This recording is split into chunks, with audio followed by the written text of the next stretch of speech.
ዛሬ ራእይ መጽሐፍ ከምዕራፍ 6 ጀምሮ ያለውን ሐሳብ ነው የምንመለከተው።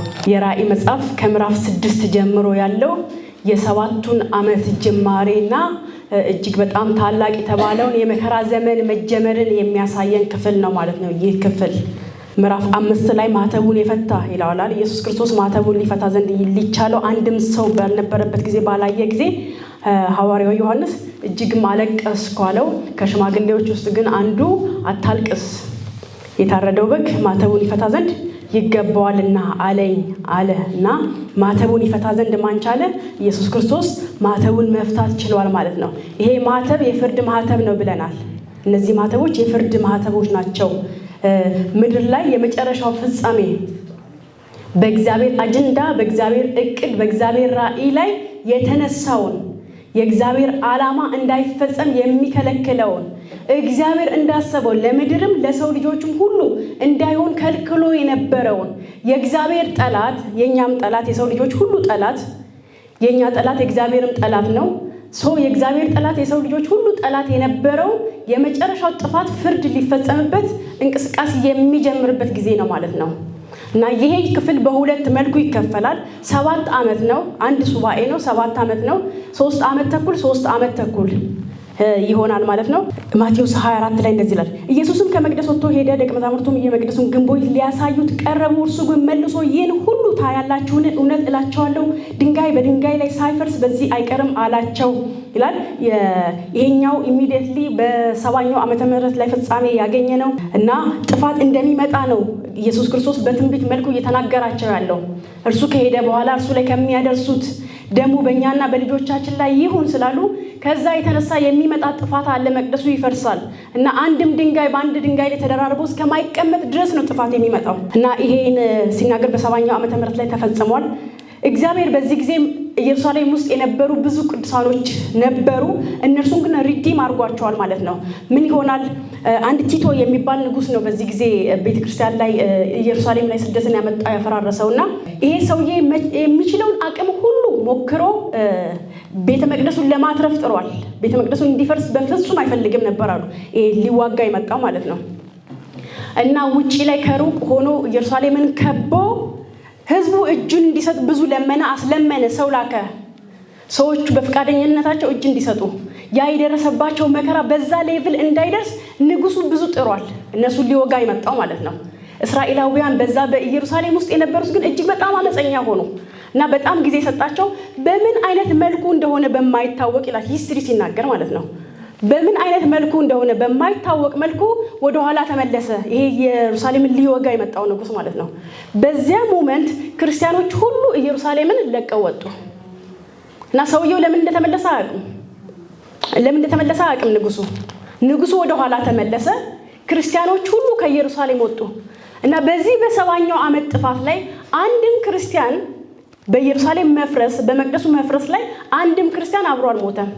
እግዚአብሔር ለነሱ የመውጣትን መንገድ ካመቻቸ በኋላ ንጉሱ ተመልሶ መጣ ማለት ነው እና ንጉሱ ተመልሶ መጥቶ ስቲል በጣም ብዙ ለመናቸው እጃቸውን እንዲሰጡ ማለት ነው እና በጣም እየከበቡ ወደ ስቴፕ ባይ ስቴፕ እየከበቡ የተወሰነው ሌቭል ደግሞ መቅደሱ አጥሩ ዙሪያ ላይ ደረሱ። ከዛ ከውስጥ እነዚህ እስራኤላውያን ውስጥ ያሉት ቅጥሩ ውስጥ ያሉት ሁሉ ውጪ የነበሩት ላይ ከፍተኛ ጦርነት በሰዓት በተለያየ ነገር አታክ ማድረግ ጀመሩ፣ ማጥቃት ጀመሩ እና ከፍተኛ ጉዳት አመጡባቸው። ኢቭን ያሸነፉ እስኪመስል ድረስ የእስራኤላውያን ማለት ነው በኢየሩሳሌም ቅጥር ውስጥ የነበሩ ሁሉ ያሸነፉ እስኪመስላቸው ድረስ ውጪ ያሉትን በጣም አጠቋቸው። ስለዚህ ውጪ ያሉት በጣም ተናደዱ። ንጉሱ ቤተ መቅደሱን አታፍርሱ ብሎ እየለመናቸው ነው። ቤተ መቅደሱ በፍጹም እንዲፈርስ አይፈልግም። ከዛ እነዛ ወጡ፣ ገቡና ውስጥ ገብተው በጣም ከፍተኛ ጥፋት አክቹዋሊ ራሳቸው ስላሉ ደሙ በእኛና በልጆቻችን ላይ ይሁን ስላሉ እና ኢየሱስ ወደ መስቀሉ እየተጎተተ በሚወሰድበት ጊዜ ሴቶችን አይታችሁ ከሆነ ደረታቸውን ይደቃሉ አይደለ? አለ ኢየሱስ አዝነውለት። ኢየሱስ ክርስቶስ ግን ለኔ አይደለም፣ ይሄ ለቅሶ ለኔ አይደለም የሚያስፈልገው አለ። ይሄ ለቅሶ የሚገባው ለእናንተ ነው። አሁን ከፊታችሁ እንዲህ የምታለቅሱበት እሪ የምትሉበት ዘመን ይመጣል።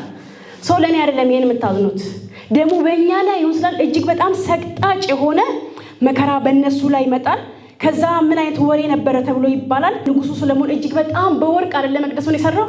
ስለዚህ ይሄኛው በወርቅ የተንቆጠቆጠ ነው ብለው ያስቡ ነበር። እንደዛ አይነት ወሬ በአሕዛብ መካከል ነበር። ስለዚህ እነዚህ ወታደሮቹ ከመጡ በኋላ አንድም ድንጋይ በአንድ ድንጋይ ላይ ተደራርቦ እንዲቀር አልፈለጉም እና መቅደሱን አፈራርሰውት በውስጡ ወርቅ ፈለጉ። አክቹአሊ ወርቅ የለም፣ ግን ምንድነው እሱ ትንቢቱ ይፈጸም ዘንድ ግድ አስፈላጊ ስለነበረ ነው። ከዛ ቁጥር 3 ላይ እርሱም በደብረ ዘይት ተቀምጦ ሳለ ደቀ መዛሙርቱ ለብቻቸው ወደ እርሱ ቀርበው ንገረን፣ ይህ መቼ ይሆናል አሉ። እላይ የተናገረውን ሐሳብ ነው እነሱ የሚጠይቁት። እላይ ኦልሬዲ ሐሳቡን ነገራቸው። የመምጣትና የዓለም መጨረሻ ምልክቱስ ምንድነው አሉት።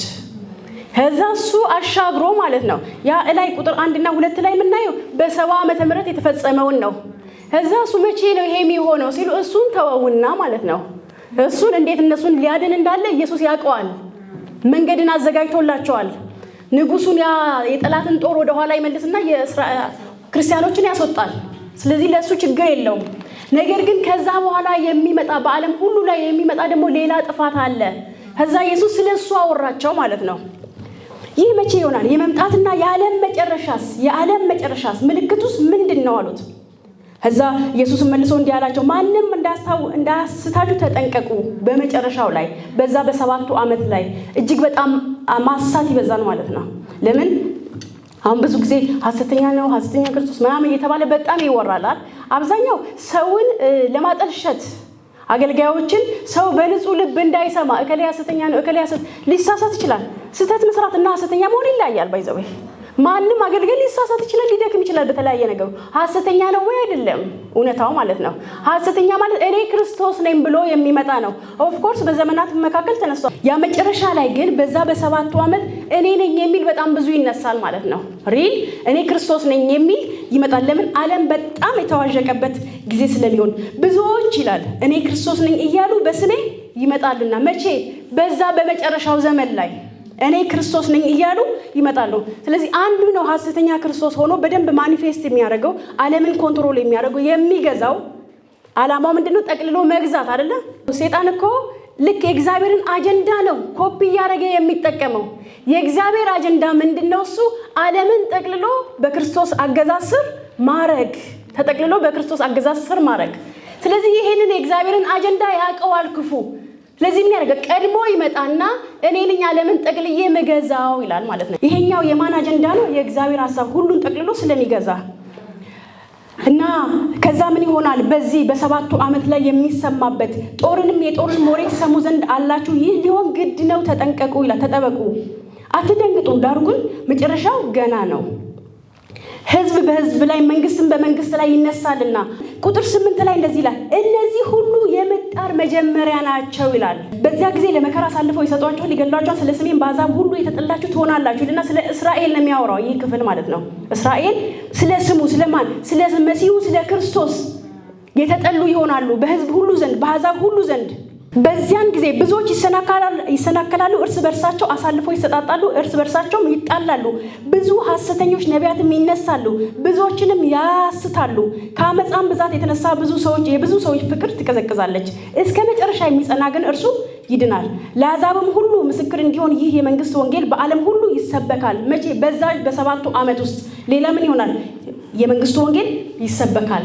በዛ በ7ቱ ዓመት ውስጥ የሚሰበከው ወንጌል ራሱ የመንግስቱ ወንጌል ይባላል። አሁን የክብሩ ወንጌል ያው ተመሳሳይ ነው። በእርግጥ ምንድነው እሱ የመንግስቱ ከዛ ከ7ቱ ዓመት በኋላ የሚመጣ የ1000 ዓመት መንግስት አለ። 7ቱ ዓመት ካለቀ በኋላ የሚመሰረት የ1000 ዓመት መንግስት አለ። ስለዚህ በዛ በ7ቱ ዓመት ውስጥ የሚሰበከው ያንን መንግስት ለማምጣት ነው ማለት ነው። ለዛም ወንጌሉ ምን ይባላል? የ1000 ዓመት የመንግስቱ ወንጌል ይባላል ይላል። ወደ ዮሐንስ ላይ እንመለስና ዮሐንስ ራእይ ላይ የምጣር መጀመሪያን የሚባለው እሱን እንደ ነጥብ ትይዛላችሁ። አሁን ምንድነው እሱ የምናየው? 3ቱ ሰባቶች የሚጀምሩበት 3ቱ ሰባቶች።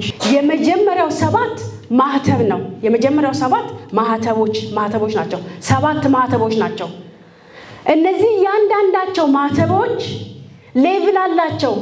እንደየ ሁለተኛ ሶስተኛ እያለ በሄደ ቁጥር መከራውም እንደዛ እየጨመረ አግሬሲቭ እየሆነ ይሄዳል ማለት ነው። በጉም ከ7ቱ ማህተብ አንዱን በፈታ ጊዜ አየው፣ ከ4ቱ እንስሶች አንዱ ነጎድጓድ በሚመስል ድምፅ መጥተ ሲል ሰማው። አየውም፣ እነሆም አምባ ላይ ፈረስ ወጣ። በእርሱም ላይ የተቀመጠው ቀስት ነበረው።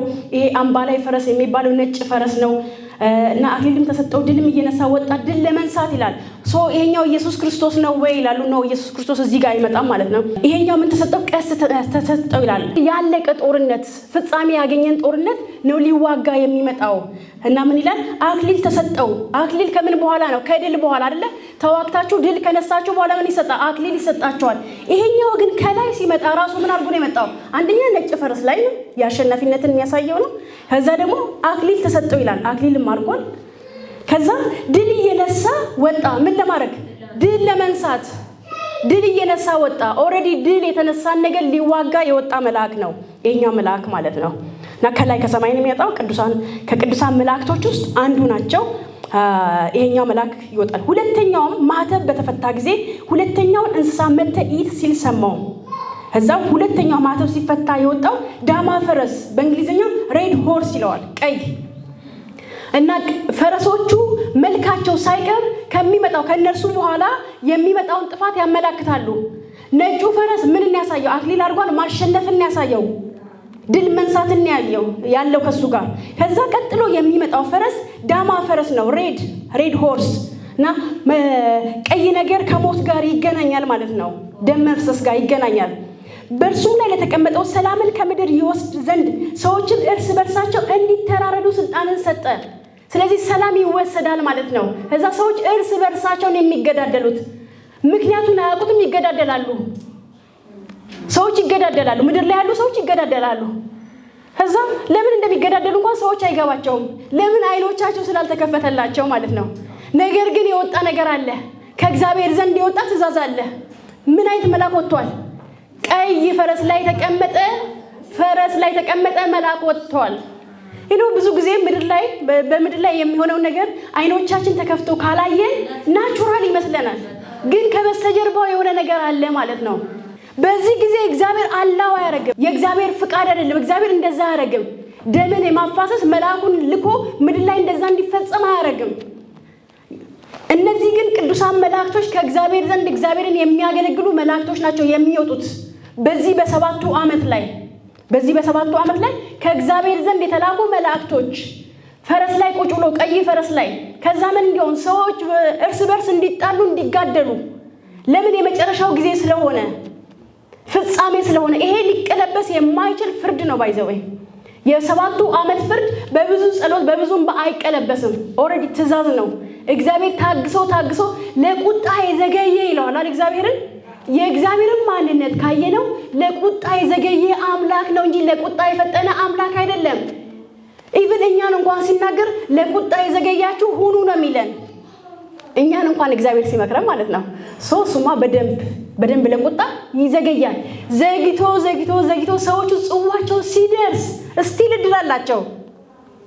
ጽዋቸው ሲሞላ ነው ወደ ፍርድ የሚኬደው ማለት ነው። እና አሁን ምድር ላይ የምናየው ነገር ምንድነው? እሱ ከእግዚአብሔር ዘንድ እንደዚህ አይነት ትእዛዝ አልወጣም። ክፉ ግን አጅሬው ምድር ላይ እየሰራ ያለው ምን ያደርጋል? መንፈሱን ይልካል ማለት ነው። ምን አይነት መንፈስ? ሰውን እርስ በርስ የሚያጋጭ የሚያጣላ፣ ሰዎች እንዳይስማሙ በቋንቋ በሃይማኖት የሚቀላቅል መንፈስ ይላካል። እንደ ክርስቲያን ምን ልናደርግ ይገባናል ማለት ነው? መባነን መቃወም አለብን። አሁን የሚሰራው ሌባው ነው፣ ቅዱሳን መላእክቶች አይደሉም። ስለዚህ እኛ ማስቆም እንችላለን። ማን? ቤተ ክርስቲያን። አሁን እግዚአብሔር አይደለም ይሄ የሚሰራው። እግዚአብሔር ይተባበረናል፣ ያግዘናል። ምን ስናደርግ? ቅዱሳኖች ሲጸልዩ ሲማልዱ ያግዘናል። ይሄንን የሚከለክል የእግዚአብሔር መላእክት ይወጣል። እኛ ብንጸልይ ብንተጋ ማለት ነው። ጣታችንን መጠቆም ግን አያዋጣም። አንደኛ። ሁለተኛ ስጋ ለባሽን መኮነን መውቀስ የለብንም። ኢንስፓየር የሚያደርገው ምንድነው? ሮንግ ስፒሪት ነው ማለት ነው። ነፍሰ ገዳይ ሰውን የሚያጋድል መንፈስ ማለት ነው። እነዚህ የሰባቱ ዓመት ላይ ስቴፕ ባይ ስቴፕ ከምድር ላይ ብዙ ሰው እስኪያልቅ ድረስ ሞት ይነግሳል ማለት በተለያየ መልኩ። አንደኛው እዚህ ጋር በምን አየን? በጦርነት ብዙ ሰዎች ይረግፋሉ። ሁለተኛው ማተብ በተፈታበት ጊዜ፣ ከዛ ሶስተኛው ማተብ በፈታ ጊዜ ይላል። ሶስተኛው ማተብ በፈታ ጊዜ ያ ቀይ ዳማው ፈረስ ምንድነው? ደም መፋሰስ አይደለ?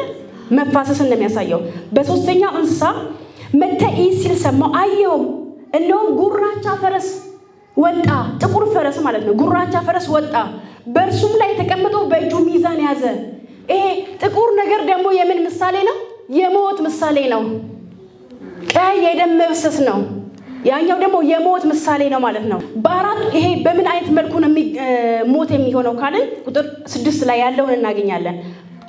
በአራቱም እንስሶች መካከል ድምፅ 1 እርቦ ስንዴ በዲናር 3 እርቦ ገብስም በዲናር ዘይትና ወይንም አትጉዳ ሲል ሰማው። በዚህ ጊዜ ረሃብ ነው የሚመጣው። የሚወጣው መልአክ በጥቁር ፈረስ ላይ ተቀመጠ ነው። ከዛ አየሩ ላይ መልአኩ ይንቀሳቀሳል። ከዛ ምን ይሆናል? ምድር ላይ ያሉ ስንዴዎች፣ ከዛ ምን ይላል? ገብስ ማለት ሌሎችን ተክሎች ሁሉ አታክ የሚያደርግ የምግብ ዘርን የሚጎዳ ይሆናል ማለት ነው። ጥፋት ይመጣል። ምግብን የሚጎዳ ሰው ምግብ ከሌለ ምን ይሆናል? ረሃብ ይመጣል። እና ሀብታሞች ናቸው እዚህ ጋር ሰርቫይቭ ማድረግ የሚችሉት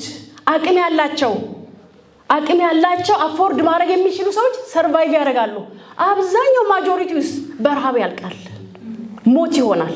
ጦርነት አይደለም አሁን እዚህ ጋር የሚገላቸው፣ በረሃብ ይሞታሉ። ምን ይላል? ዘይትንና ወይንንም አትጉዳ ሲል ሰማው። ዘይትና ወይን የብልጥግና ምልክት ነው። የበለጠጉ ሰዎች ቤት የሚገኝ ነው። ፋይናንሻሊ አቢሊቲ ያላቸው አቅም ያላቸው ሰዎች ናቸው ይህንን ዘመን ሰርቫይቭ ማድረግ የሚችሉት ማለት ነው። ሌላው ገዝቶ መብላት አይችልም፣ ይራባል፣ ይሞታል። ኦኬ እንቀጥላለን። ይሄ በሶስተኛው ማተብ ላይ ነው። አራተኛው ማተብ በፈታ ጊዜ የአራተኛውን እንስሳ ድምፅ መተኢ ሲል ሰማው። አየውም እነሆ ሐመር ፈረስ ወጣ፣ በእርሱ ላይም የተቀመጠው ስሙ ሞት ነበረ ይላል። ሲኦልም ተከተለው። ለምን? ሞትን። ከሞት በኋላ ምን ይመጣል? ሲኦል ይመጣል። በሰይፍና በረሃብ በሞትም በምድርም አራዊት ይገደሉ ዘንድ ከምድር በአራተኛው እጅ ላይ ስልጣን ተሰጣቸው። አራተኛው እጅ ሲባል ጀስት በቃ አራተኛው እጅ ምድር ላይ ላሉት ምን? ሞት፣ ቸነፈር። ሐመር ፈረስ የሚለው ግሬ ፔል፣ የነጣ ፔል ማለት የገረጣ ሰው ወደ መገርጣት የሚሄደው ምንድነው? እሱ ህመም የታመመ ሰው ይገረጣል አይደለ? ገረጣ ይባላል። ሰው ሲታመም ረጅም ጊዜ አልጋ ቁራኛ ሆኖ ሲወጡ ፊታቸው ይገረጣል። እና ፈረሱ ምን ነበረ? ፔል ነበረ፣ የገረጣ ነበረ። የገረጣ ፈረስ ላይ ነው የሚወጣው ማለት ነው። ይሄኛው 1/4ኛውን ለምሳሌ ራይት ነው ብለን እናስብ። አሁን ላይ ምድር ላይ ወደ 8 ሚሊዮን ህዝብ አካባቢ አለ፣ 8 ቢሊዮን ህዝብ አለ ተብሎ ይታሰባል። ከዛ 1/4ኛውን ስትመቱት ስንቱ ህዝብ ማለት ነው? 2 ቢሊዮን የሚሆነው የዓለም ህዝብ በአንድ ጊዜ በዚህ ጥፋት ያልቃል ማለት ነው።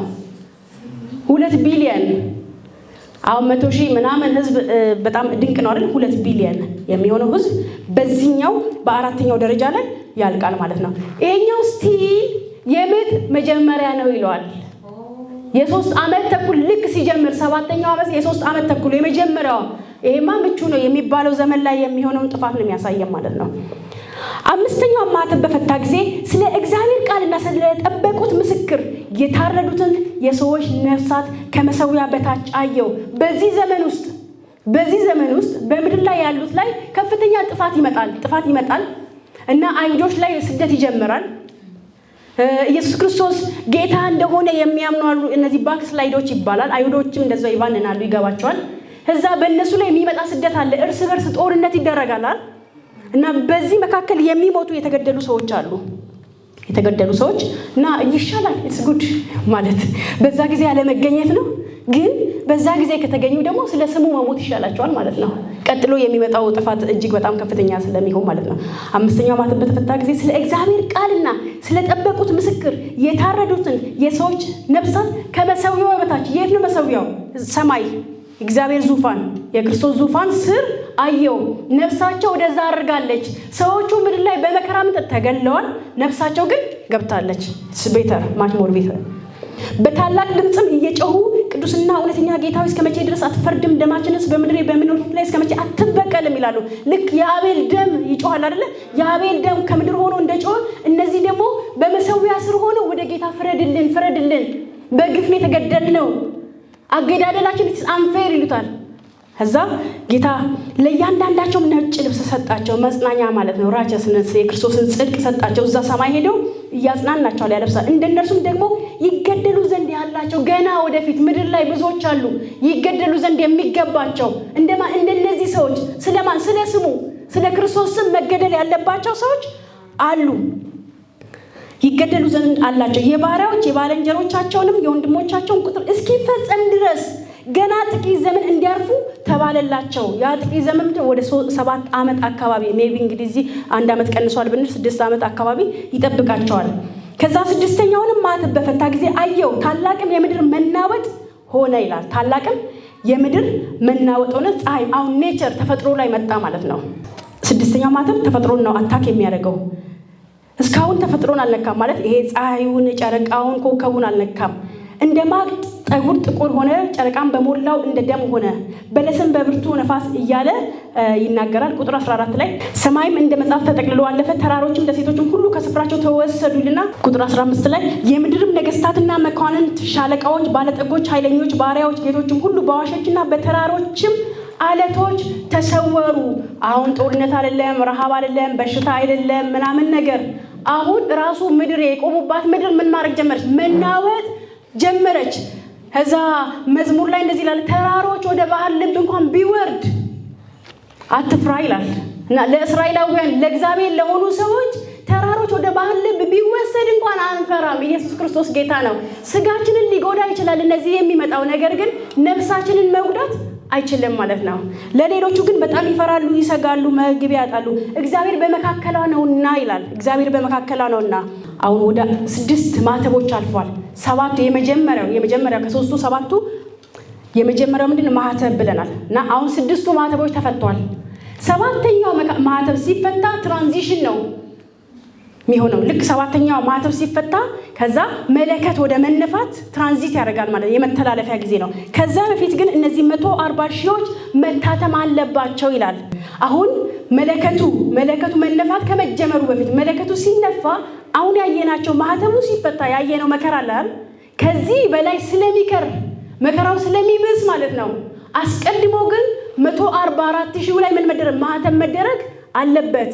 ያ የሚመጣው ጥፋት እነዚህ ሰዎች እንዳያገኛቸው ማለት ነው።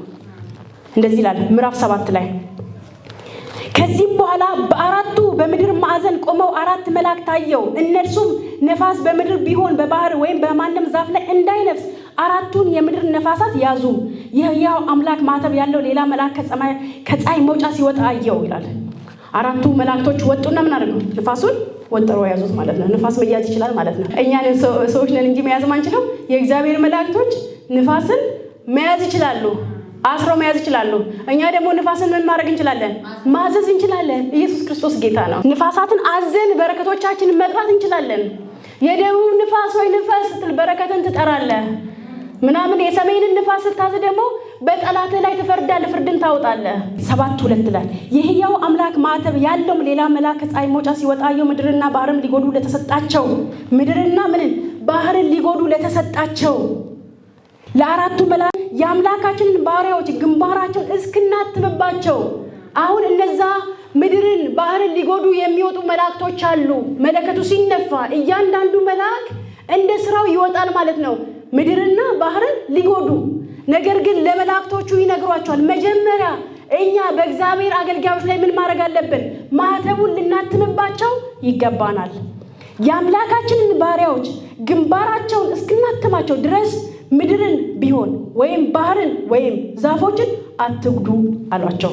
የታተሙትንም ቁጥር ሰማው። ከእስራኤል ልጆች ነገድ ሁሉ የታተሙት 144 ሺህ ነበሩ ይላል። 144 ሺህ። እነዚህ በዚያ ዘመን ምን ኃይለኛ ወንጌል የእግዚአብሔርን ኃይል ተሞልቶ ወንጌልን በምድር ላይ የሚሰብኩ በምድር ላይ ለሚኖሩት ሁሉ ወንጌልን የሚሰብኩ ናቸው። 144 ሺህ ነው ቁጥራቸው። ስለዚህ የሚመጣው ጥፋት እነዚህ ሰዎች ሊያገኛቸው አይችልም። ለምን? ኦልሬዲ ታትሞባቸዋል ማለት ነው። ቁጥር 9 ላይ ከዚህ በኋላ አየሁም አንድ እንኳን ሊቆጥራቸው የማይችል ከሕዝብና ከነገድ ከወገንም ከቋንቋም ሁሉ እጅግ ብዙ ሰዎች ነበሩ። ነጭ ልብስም የለበሱ የዘንባባን ዝንጣፊዎች በእጆቻቸው የያዙ በዙፋኑና በበጉ ፊት የቆሙ። ቅድም አይተናል አይደለ? እስከ መቼ ነው ማትፈርድልን የሚሉ። አሁንም ደግሞ እነዚህም ሄደው ደግሞ እላይ ያሉትን ነው የሚያሳየው። ቁጥራቸው ሊቆጠር የማይችል የት ናቸው ያሉት? ግን እላይ ሰማይ ነው ያሉት። የዘንባባ ዝንጣፊ ይዘው እግዚአብሔርን አምላካችንን ያመልኩታል ማለት ነው። ከሽማግሌዎቹ አንዱ ተመልሶ እነዚህ ነጭ ልብስ የለበሱ እነማን ናቸው? ከወዴትስ መጡ አለኝ። እኔም ጌታ ሆይ አንተ ታውቃለህ አልኩት። አለኝም እነዚህ ከታላቁ መከራ የመጡ ናቸው። በዛ ዓመት ውስጥ 1 ዓመት 2 ዓመት 3 ዓመት ውስጥ የተገደሉ ናቸው ማለት ነው። እነዚህ በዛ የመጡ ናቸው እንጂ ቤተክርስቲያንን አይደለም፣ የብሉይ ኪዳን ቅዱሳንን አይደለም የሚወክሉት። የመከራው ዘመን ቅዱሳኖች ናቸው እነዚህ። ከእንግዲህ በኋላ አይራቡም፣ ከእንግዲህ በኋላ አይጠሙም፣ ፀሐይ ትኩሳትም ሁሉ ከቶ አይወርድባቸውም። በዙፋኑ መካከል ያለው በጉ እረኛቸው ይሆናል፣ ወደ ሕይወት ውሃ ምንጭም ይመራቸዋል።